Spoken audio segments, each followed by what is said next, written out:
Hello guys, നമ്മൾ ഇന്ന് പോകുന്നത് മാനന്തവാടിയിലുള്ള നഗരവനം കാണാനാണ് കേട്ടോ. മാനന്തവാടി മൈസൂർ റോഡിൽ നോർത്ത് വയനാട് ഡിവിഷൻ ഫോറസ്റ്റ് ഓഫീസിന്റെ ഉള്ളിലാണ് ഈ നഗരവനം. അപ്പോൾ നമ്മുടെ ഇന്നത്തെ പരിപാടി ഈ നഗരവനം ഒന്ന് ചുറ്റടിച്ച് കാണുക എന്നുള്ളതാണ്. എൻട്രൻസിന് അടുത്ത് തന്നെയാണ് ടിക്കറ്റ് കൗണ്ടർ.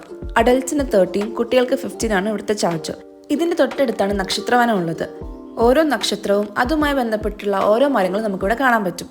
അപ്പോൾ ഒബ്വിയസ്ലി ഞാൻ ആദ്യം പോയി നോക്കിയത് എൻ്റെ നക്ഷത്രമായ തൃക്കേട്ടയാണ്. അപ്പോൾ എൻ്റെ വൃക്ഷം ഇവിടെ കൊടുത്തിരിക്കുന്നത് വെട്ടിയാണ്. നഗരവനത്തിലേക്ക് എൻട്രിയുടെ അവിടെ തന്നെ ഒരു ലേ ഔട്ട് കൊടുത്തിട്ടുണ്ട്. ഓരോ സ്ഥലത്തും എന്തൊക്കെയാണ് ഉള്ളത് എന്ന് നമുക്ക് ഇവിടെ നിന്ന് കൃത്യമായി മനസ്സിലാക്കാൻ പറ്റും. ഇതാണ് നമ്മുടെ വനത്തിലേക്കുള്ള എൻട്രി ഗേറ്റ്. ഞാൻ പിന്നെ എവിടെ പരിപാടി അവതരിപ്പിച്ചാലും ഫ്ലോപ്പ് ആവുന്നതുകൊണ്ട് ഒരിക്കലും ഇല്ലാത്ത പോലത്തെ മഴയായിരുന്നു ഞാൻ അവിടെ എത്തിക്കഴിഞ്ഞപ്പോഴത്തേക്കും. ആദ്യം തന്നെ ഇവിടെ ഒരു ബട്ടർഫ്ലൈ ഗാർഡൻ ഉണ്ട് കേട്ടോ. വയനാട്ടിൽ കാണപ്പെടുന്ന ഒരുപാട് തരം ബട്ടർഫ്ലൈസിൻ്റെ ഡീറ്റെയിൽസ് ഒക്കെ ഇവിടെ കൊടുത്തിട്ടുണ്ട്. അപ്പോൾ അതൊക്കെ നമുക്ക് വായിച്ച് കുറച്ച് നോളജ് നമുക്ക് ഇവിടുന്ന് കിട്ടും. ഈ പാത്വേൻ്റെ 2 സൈഡിലും ഒരുപാട് വൃക്ഷങ്ങളും ഒരുപാട് ചെടികളും ഉണ്ട് കേട്ടോ. അതിലൊക്കെ ഒരു നെയിം ബോർഡും ഉണ്ട്. ആ വൃക്ഷത്തിൻ്റെ പേരും അല്ലെങ്കിൽ ചെടിയുടെ പേരും അതിൻ്റെ സയൻറ്റിഫിക് നെയിംസും ഒക്കെ അതിനകത്ത് എഴുതിയിട്ടുണ്ട്. ഭയങ്കര നീറ്റ് ആൻഡ് ക്ലീൻ ആയിട്ടാണ് ഇവർ ഈ നഗരവനം കൊണ്ടുപോകുന്നത്. 1983-85 കാലഘട്ടങ്ങളിൽ നിർമ്മിക്കപ്പെട്ട ഒരു മനുഷ്യനിർമ്മിത വനമാണ് കേട്ടോ ഇത്. നമ്മുടെ മാനന്തവാടി ടൗണിൻ്റെ ഒറ്റ നടുക്കാണ് ഈ വനം സ്ഥിതി ചെയ്യുന്നത്. ഈ നഗരവനത്തിൽ എനിക്ക് ഏറ്റവും ഇഷ്ടപ്പെട്ട ഒരു സ്പോട്ടാണ് കേട്ടോ ഇത്. ഈ നടപ്പാതയും അതിന് ചുറ്റുമുള്ള ഈ മരങ്ങളും. നിങ്ങൾ ഈ മരം കണ്ടോ? ഇതിൻ്റെ ഹൈറ്റ് കണ്ടോ? അങ്ങ് പോയേക്കുവാ. ഭയങ്കര ഹൈറ്റ് ഉള്ളൊരു മരമാണ് കേട്ടോ ഇത്. ആ മരവും കണ്ടിട്ട് നമ്മൾ താഴേക്ക് ഇങ്ങനെ ഇറങ്ങിപ്പോരണം. മരയ്ക്ക് നടന്നില്ലെങ്കിൽ ഇതുപോലെ വീഴാനൊക്കെ പോകും കേട്ടോ. ഇത് വന്നിട്ട് പന്നൽ ചെടികളില്ലേ, അതിൻ്റെ കുറച്ച് കളക്ഷൻസ് ഇവിടെ കാണിക്കുന്നുണ്ട് കേട്ടോ. നഗരവനത്തിൻ്റെ പ്രസക്തിയെ പറ്റിയിട്ടുള്ളൊരു ബോർഡൊക്കെ ഇവിടെ കൊടുത്തിട്ടുണ്ട് കേട്ടോ. ഇതാണ് നമ്മുടെ മാനന്തവാടി ടൗൺ. 1800 കാലഘട്ടങ്ങളിലൊക്കെ നമ്മുടെ മാനന്തവാടി ടൗൺ ഇങ്ങനെയായിരുന്നു. ശരിക്കും പറഞ്ഞ മഴയത്ത് ഇത് ഭയങ്കര നല്ലൊരു എക്സ്പീരിയൻസ് ആയിരുന്നു കേട്ടോ. ടിക്കറ്റ് കൗണ്ടറിലെ ചേച്ചിമാർ പറഞ്ഞായിരുന്നു ഇവിടെ മഴയത്ത് നല്ല അടിപൊളി വൈബാണെന്ന്. പക്ഷെ ഞാൻ ഇത്രയും പ്രതീക്ഷിച്ചില്ല. നല്ല അടിപൊളി വൈബ് തന്നെയായിരുന്നു. എനിക്കും അമ്മയ്ക്കും ഒത്തിരി ഇഷ്ടപ്പെട്ടു.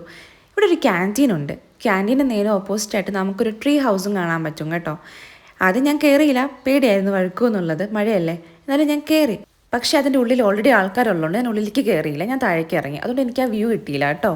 പിന്നെ ഞങ്ങൾ ആ ക്യാൻറ്റീനിൽ പോയിട്ട് 2 ചായക്കൊക്കെ ഓർഡർ ചെയ്ത് കേട്ടോ. ഈ ഒരു വൈബിലിരുന്നിട്ട് ആ ചായ കുടിക്കാൻ ഭയങ്കര രസമായിരുന്നു കേട്ടോ. നല്ല അടിപൊളി ഇലക്കിട്ട ചായ ആയിരുന്നേ. എനിക്ക് ഒത്തിരി ഇഷ്ടപ്പെട്ടു. ഈ ബോർഡിലാണെങ്കിൽ നമ്മുടെ വയനാട്ടിൽ കാണപ്പെടുന്ന വ്യത്യസ്തമായ തവളകളെ കുറിച്ചാണ് പറയുന്നത്. ഇത് കണ്ടോ, എന്ത് രസമായിട്ട് അവരിവിടെ മെയിൻറ്റെയിൻ ചെയ്തിരിക്കുന്നത്. ഇവിടെ വന്നിട്ട് നമ്മുടെ മുളകളില്ലേ, മുളകളുടെ പലതരത്തിലുള്ള മുളകളാണ് കേട്ടോ ഇവിടെ കൊടുത്തിരിക്കുന്നത്. ഇവിടെ ഒരു ഫോട്ടോ സെക്ഷൻ ഉണ്ട്. ഒരു കടുവേൻ്റെ സ്കൾപ്ചർ വെച്ചിട്ടുണ്ട്. നമുക്ക് അവിടെ ഫോട്ടോസൊക്കെ എടുക്കാം. ശരിക്കും പറഞ്ഞാൽ ഈ കടുവേൻ്റെ കണ്ണ് കണ്ടിട്ട് എനിക്ക് തന്നെ പേടിയായി പോയി കേട്ടോ. സത്യം പറഞ്ഞാൽ ശരിക്കുള്ള പോലെ തോന്നിപ്പോയി. അവിടെ നിന്ന് കുറച്ച് ഫോട്ടോസൊക്കെ എടുത്തിട്ട് ഞങ്ങൾ നേരെ അടുത്ത സ്ഥലത്തേക്ക് പോയി. ഇത് കണ്ടോ, ഇത് ശരിക്കും കാട് തന്നെ കേട്ടോ. എന്ത് രസമാണെന്നറിയാവോ. ഇത് കണ്ടോ, ഒരു പുള്ളിപ്പുലിയുടെ ഒരു പ്രതിമ ഉണ്ടാക്കി വെച്ചിരിക്കുന്ന കേട്ടോ. പക്ഷേ ഞാൻ ശരിക്കും ഞെട്ടിപ്പോയി, പെട്ടെന്ന് കണ്ടപ്പോൾ പേടിച്ചുപോയി. ഇതിലൂടെയൊക്കെ നടക്കുമ്പോൾ ഉണ്ടല്ലോ, നമ്മൾ ഏറ്റവും കൂടുതൽ കേൾക്കുന്ന നല്ല ചീവീടുകളുടെ ഒച്ചയാണ് കേട്ടോ. ഈ ഹട്ട് കണ്ടോ, ഇവിടെ എപ്പോഴും മെയിൻ്റെനൻസ് നടന്നുകൊണ്ടിരിക്കുകയാണേ. ഇത് നമുക്ക് ഫോട്ടോസൊക്കെ എടുക്കാൻ പറ്റിയൊരു സ്പോട്ടാണ് കേട്ടോ.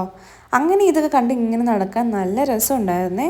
ഇപ്പോഴും അവിടെ ഓരോ വർക്ക്സ് നടന്നുകൊണ്ടിരിക്കുക കേട്ടോ. തിരിച്ച് നമ്മൾ എൻട്രിയുടെ സ്ഥലത്ത് തന്നെ എത്തി. ഇവിടെ ഡിപ്പാർട്ട്മെൻറ്റുമായിട്ട് ബന്ധപ്പെട്ട ഒരുപാട് ഓഫീസസും കാര്യങ്ങളൊക്കെ ഉണ്ട് കേട്ടോ. ഞങ്ങൾക്ക് ഇത് നല്ലൊരു അടിപൊളി എക്സ്പീരിയൻസ് ആയിരുന്നു കേട്ടോ. അപ്പോൾ നിങ്ങളും ഇതെന്തായാലും വിസിറ്റ് ചെയ്യുക. നിങ്ങൾക്ക് എന്തായാലും ഇഷ്ടപ്പെടും. Hope you enjoy this video. അപ്പോൾ ഇന്ന് അത്രയൊക്കെ ഉള്ളൂ. ബൈ.